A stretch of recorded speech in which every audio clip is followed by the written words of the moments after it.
You're not as hard as you think you are. You're not as tough as you think you are. Lessons learned from working in affordable housing, the people that you meet, the impact that it has on your life. You know, I started this when I was really young. I was 21 when I became an assistant manager. Okay, I've been doing this 10 years. So I was relatively young when I started. And I was very inexperienced and I didn't know much. And I thought I was a fucking badass. That's what I thought.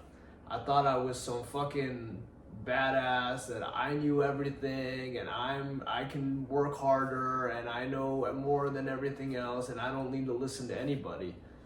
And a lot has changed since then. You know, you do have to listen to people. You do have to respect people. You do have to respect people's opinions. You have to do what you're told. You have to follow orders. These are things that it's almost like your parents will teach you this, but then you forget about them, and then you get to life and you don't listen to them. And then a lot of people are complaining like, oh, I have this problem, and it's because they don't have that good work ethic. They don't have that good way of building a relationship, a working relationship with your coworkers, with your residents, with the community.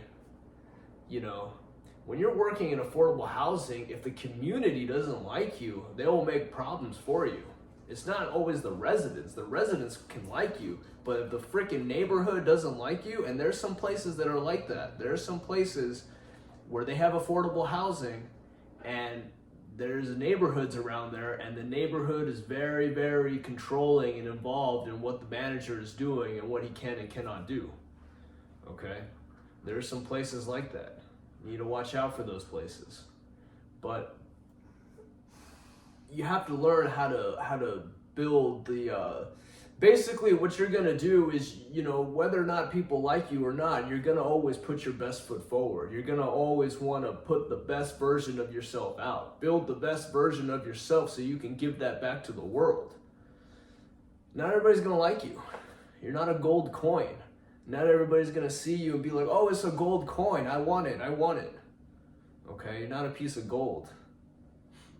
But you can get to that point where even though they don't like you, they can't really tell you anything, okay? They can't really tell you anything without them insulting themselves in the process, okay? And I think that's where I want to push you guys as viewers to be. If you feel that people are picking on you, if you feel that, you know, people are watching you, that they're conspiring against you, there are ways. I want you to get to that point where you're basically doing everything that you're supposed to be doing and nobody can tell you anything. Everything is right, okay? Your diet is right, your job is right, your work performance is right, your exercises are right, your relationship with your family is right, your relationships at home, your personal life, all that is right. Nobody can really tell you anything. And that's where I want to get. I want to get you there, because people will want to tell you something. People will want to criticize you, okay?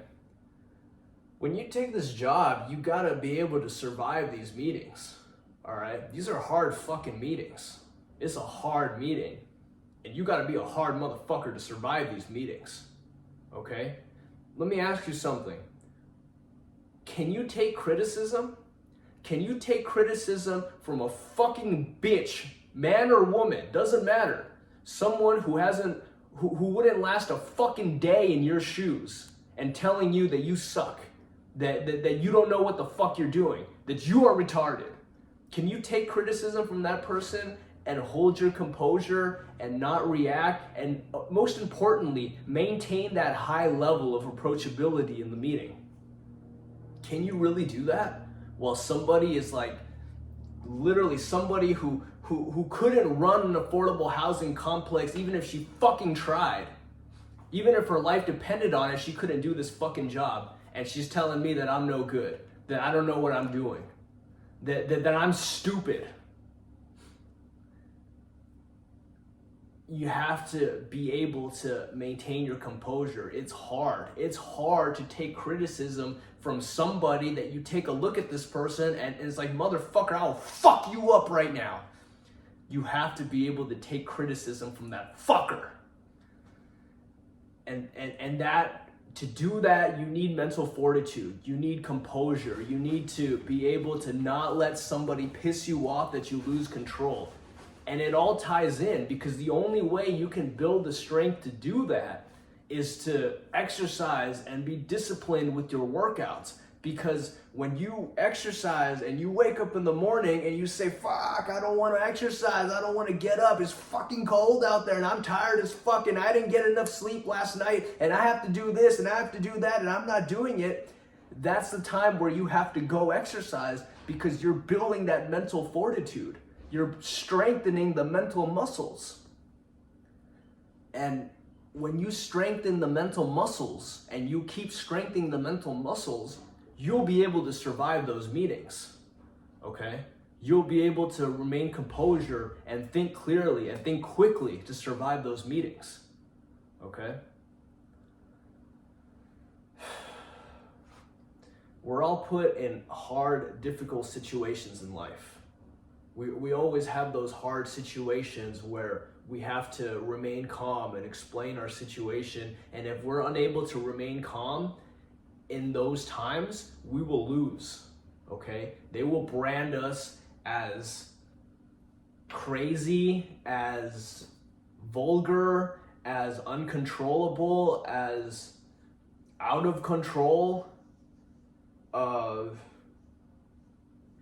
They can try to put a restraining order on you, okay? They can do all sorts of things to you if you're unable to maintain your composure, if you're unable to remain calm in those hard meetings, and you're unable to remain calm in those hard situations.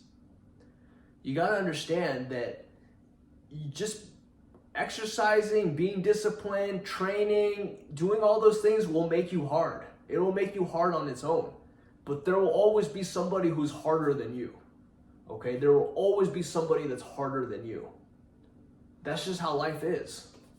But if you are disciplined with your training, if you are disciplined with your work ethic, if you are disciplined with your nutrition, then when that moment comes and you are tested, you will perform very well. You will perform very well against somebody who is harder than you. And that person who is harder than you will say, fuck, god damn, man, I don't want to fight with that one again.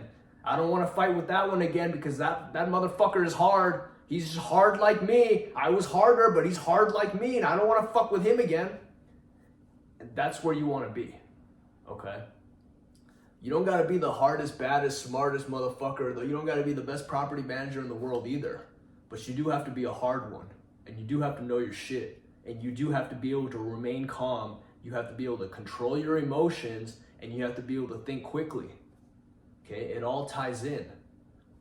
People who have problems in this field, they don't have problems at work. They have problems with their exercising, and it comes up at work. People in this field, they don't have problems with work. They have problems in their relationships and at home, and that comes up at work. It all ties in. I had a maintenance supervisor. We'll talk about that one day. The maintenance supervisor role. I will talk about that one day. Shout out to Buck. I'll never forget you, man. Do the job no one else can do. Don't stab people in the back. Show up on time. Okay? That is the key. If you want to survive in property management, you want to survive in the office industry, you want to survive in any field, if you do those three things, you will make it. Do the job no one else can do. In other words, volunteer. Volunteer. Try to learn how to do things and do them. Don't stab people in the back. Don't gossip. If you have a problem, I talked about it. If you have a problem with somebody, go tell them. Don't go crying to the boss. Don't stab people in the back. Don't talk shit. Don't gossip. Don't do some conniving shit. And you know who the fuck you are. You know what you're doing, and don't do it. Show up on time. That is the most important thing. Show up on time. I struggled so much when I started off in this field with showing up on time, and I finally got it. And if I can get it, you guys can get it. Okay? You will show up on time. I don't care if you have to pull into the property right at the time you're supposed to be there and fucking just stop right in front of the office, jump out of the car, jump over your desk and clock in. I don't care, but you will clock in on time and you will show up on time.